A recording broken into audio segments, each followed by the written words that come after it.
Good afternoon, ladies and gentlemen. It's a great pleasure for me to be here. I try to speak English slowly. I hope you can enjoy what we are doing in Indonesia. I'm Komang. I'm the Director of Data and Information Technology. I'm from Ministry of Public Works. So today we would like to present what we already done in Ministry of Public Works regarding not only the physical infrastructure and construction, but also how we build the digital ecosystem to make the data integration and analysis will be useful for the decision making. I hope some of you have already been in Indonesia, and I know some of you been there, maybe for vacation or others.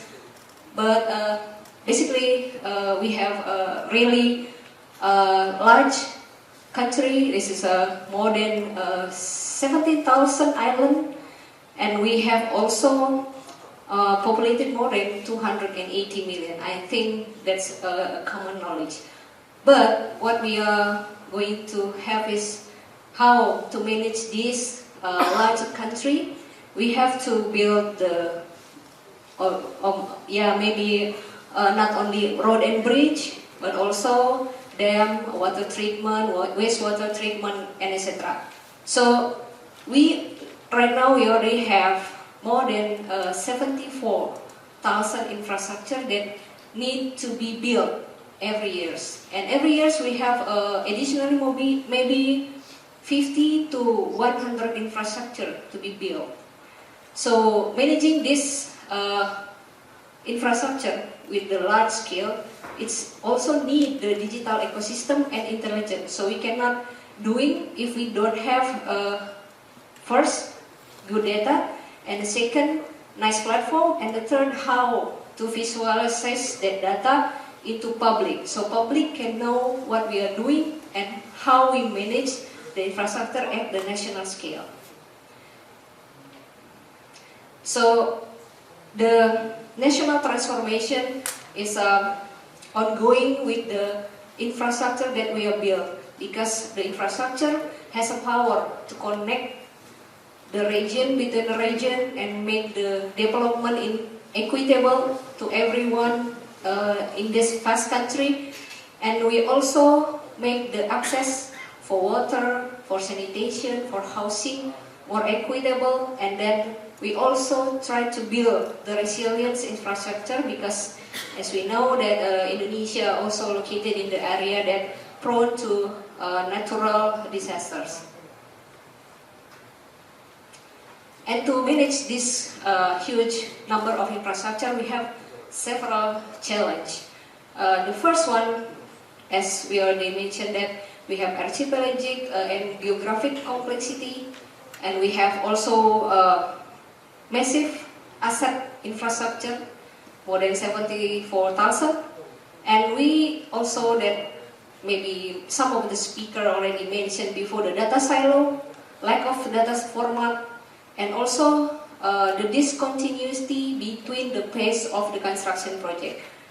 And the last one, how the real-time monitoring and prediction. That's why I'm really glad that Aegis invited, and then I already seen some of the technology that they developed, the physical AI, the XDR, and others technology that we can dig deeper into it to help us, to support us how to manage the infrastructure that we have. And up until 2025, we try to develop first from the data governance, and then how to visualization of the data, and also how to manage the IoT data, become the digital twin for asset management. So we try to make first step, like we already said that if we build a 74,000 model all in once, it will be impossible to do. So we doing by step. First, we develop the building information model, the model of the infrastructure that we have. And then we try to develop some of the data, the building, the road, the bridge, into one information that we call CC information modeling. And the last one, how we utilize the building information model into the facility management. Because if we stop at the model only show the data, not the information. And the information, it won't be useful for the decision maker. So first we develop what we call it the Open CDE or Open Data Environment. Open Common Data Environment is using to integrate all the data amongst the project that we manage and use to ensure the data workflows, standardization, data consistency, and integration between project phase. For example, we have planning phase and then construction, and the last one is operation and maintenance. So some of the people can access this one. It's also restricted to the project that we are handling. And the second is a BIM dashboard. This dashboard is trying to make the integration of the 3D model that we have in the Open CDE, and we have the real-time monitoring. We also have more than 5,000 people user engaged since the last of 2023. So we have the integrated 3D models, we have publication also, how people can learn to use BIM here.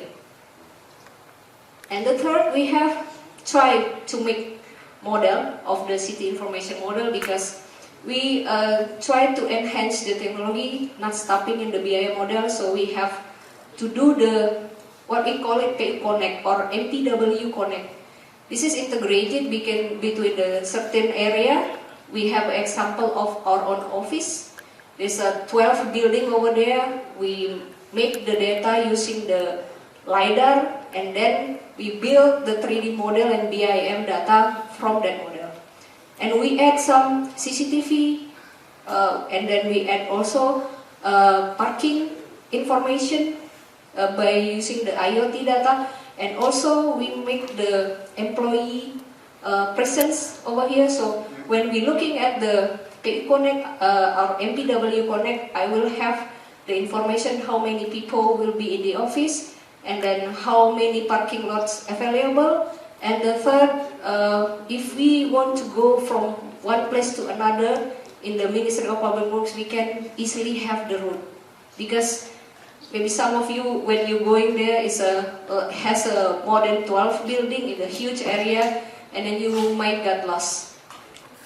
Using our own building, this is the building of Center of Data and Information Technology, my own building, and this is there's three floor, basement, the first floor, and the second floor.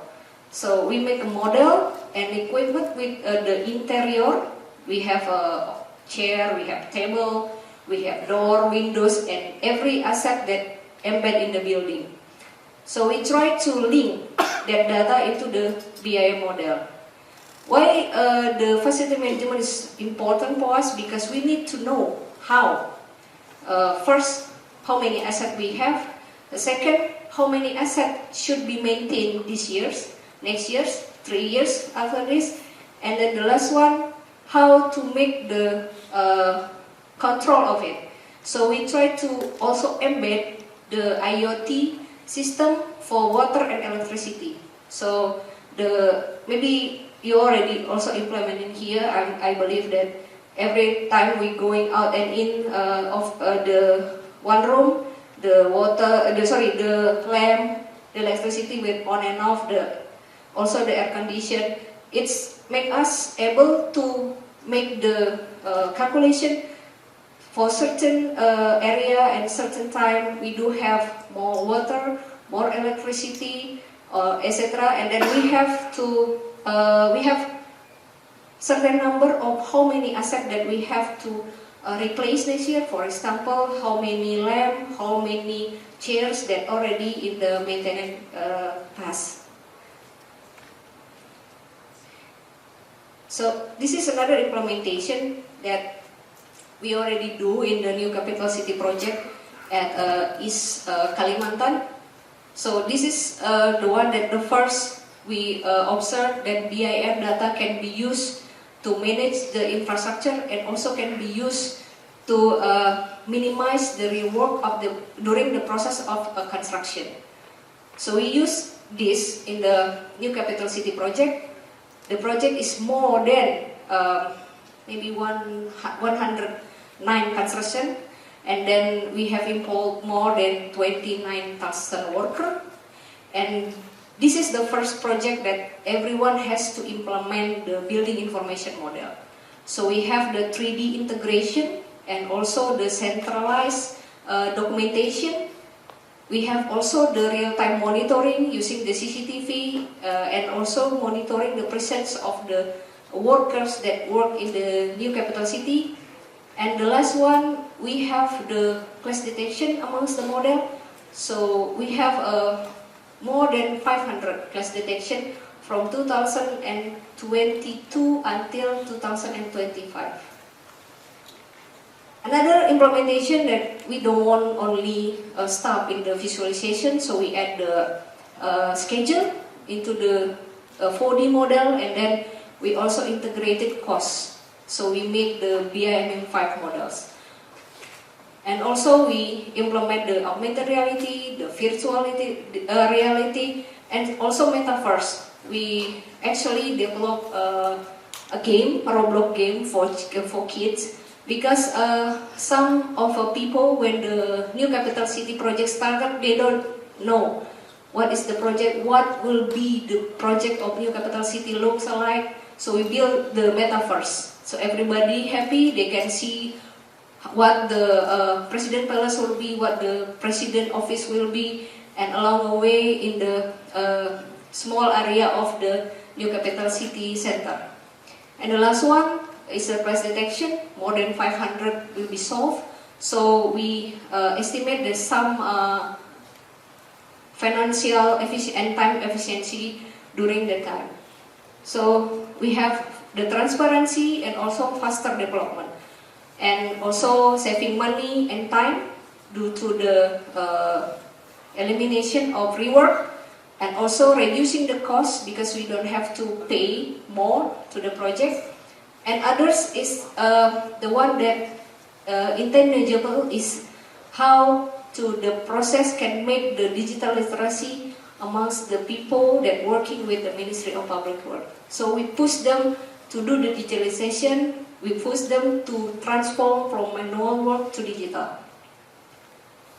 And this is also what we're doing. We try to make another opportunity how to visualize our data and make it to analysis and prediction. So we try to have our 3D data converted into the digital platform that Aegis developed during the years. The first one I know about the Aegis platform is when Mr. Choi presenting in Vegas. I found it's very interesting because we try to find the platform that can embed our BIM data into the digital platform easily, but none of them successful. We try to make the POC using two models. First one in the New Capital City and the second one in Jakarta. So the challenges is also we try to have our model, more than 1,000 models, into one unified 3D platform. I hope that Aegis platform, digital art platform can answer this question.